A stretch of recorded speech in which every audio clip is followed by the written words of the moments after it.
मेथीला पाहून तोंड वाकडं करणारे लोकही ही भाजी आवडीने खातील। तर आज मी काहीतरी वेगळ्या पद्धतीने मेथीची भाजी ट्राय केली होती। तर त्यासाठी मेथी मस्त अशी व्यवस्थित वॉश करून घेतली आणि अगदी बारीक अशी चिरून घ्यायची आहे। कढईमध्ये शेंगदाणे, तीळ आणि फुटाण्याचे दाणे आपल्याला व्यवस्थित भाजून घ्यायचे आहे। आता माझ्याकडे फुटाण्याची डाळ नव्हती, त्यामुळे फक्त शेंगदाणे आणि तीळच घेतले।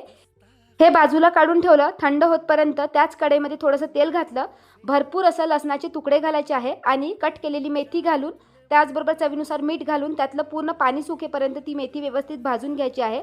त्यानंतर जे काही शेंगदाणे आणि तीळ भाजले होते ते मी मिक्सरच्या पॉटला पाणी घालून लावून घेतलं। त्याची अशी पातळ अशी पेस्ट रेडी करायची आहे। व्हिडिओच्या चक्करमध्ये कांदा टाकायचे विसरून गेले। पहिले कांदा टाकायचा आहे, त्यानंतर ही प्युरी टाकायची आहे, टमाटर प्युरी देखील टाकायची आहे, आवडीनुसार बेसिकचे मसाले घालायचे आहे आणि अगदी तेल सुटेपर्यंत ही ग्रेव्ही आपल्याला व्यवस्थित भाजून घ्यायची आहे। आणि त्यानंतर जी आपण भाजलेली मेथी होती ना ती घालायची आहे। मस्त अशी आपली लसूणी मेथी रेडी आहे। खायला अगदी टेस्टी लागते आणि वरतून लसणाचा आणि लाल मिरची आणि आवडीनुसार मसाल्यांचा असा तडका मारायचा आहे। कधी ही रेसिपी ट्राय केली नसेल तर नक्की करून बघा आणि तुम्हाला ही रेसिपी कशी वाटली कमेंट करून नक्की